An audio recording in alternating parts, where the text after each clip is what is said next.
ฮัลโหล大家好สบายดีหมดทุกคนนะเมื่อนี้ก็จะมาพบกับเสี่ยวอ้ายจะมาเรียน HSK 3 12คำศัพท์และแต่งประโยคเนาะเป็นอันใดก็ศึกษาไปน้ำกันเลย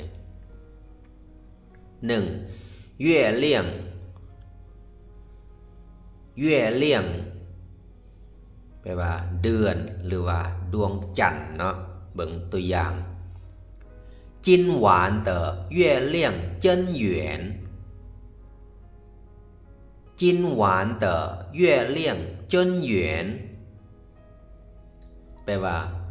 คืนนี้พระจันทร์เต็มดวงเนาะ今晚的月亮真圆2. 月月แห้งเนาะเบิ่งตัวอย่าง他越说越高兴他越说越高兴แปลว่าลาวยิ่งเว้ายิ่งมีความสุขหลายขึ้นนะ他越说越高兴3. 站จันยืนเนาะเบิ่งตัวอย่าง爸爸站在我的身边爸爸站在我的身边แปลว่าพ่อ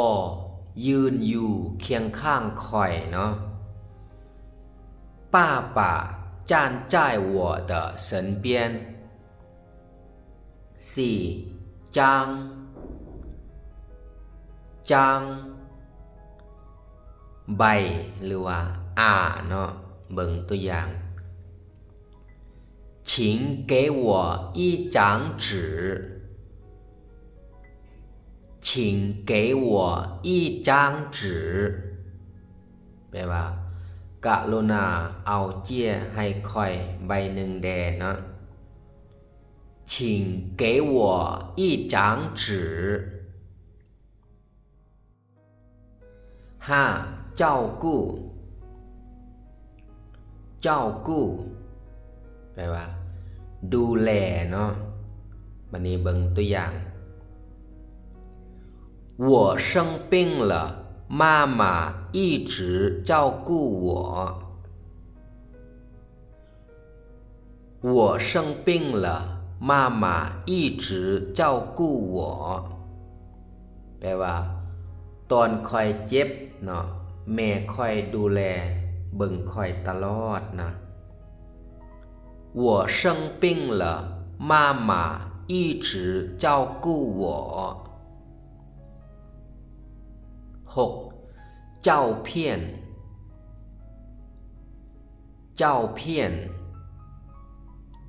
รูปถ่ายเนาะเบิ่งตัวอย่าง这是我小时候的照片这是我小时候的照片นี่แม่นรูปถ่ายของค่อยตอนยังน้อยนะ这是我小时候的照片7. 照相机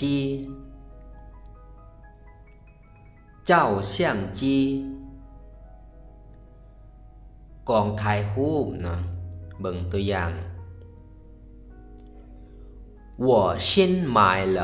一个照相机我新买了一个照相机แปลว่าค่อยซื้อกองถ่ายรูปอันใหม่เนาะหรือว่าซื้อหน่วยใหม่我新买了一个照相机8. บัดนี้จื้ออันหรือว่าหน่วยหรือว่าโต๊ะเนาะเรียกว่าจื้อเบิ่งตัวอย่างมาเนี่ย我有一只鞋找不到我有一只鞋找不到แปลว่าค่อยมีเกือบกิ่งหนึ่งศอกบ่เห็นเนาะ我有一只鞋找不到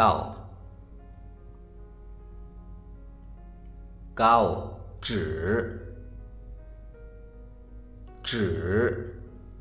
แปลว่าเพียงแต่หรือว่าเท่านั้นเนาะเบิ่งตัวอย่าง房间里只有我一个人房间里只有我一个人ในห้องมีเพียงแต่ค่อยอยู่คนเดียวเนาะ房间里只有我一个人10中间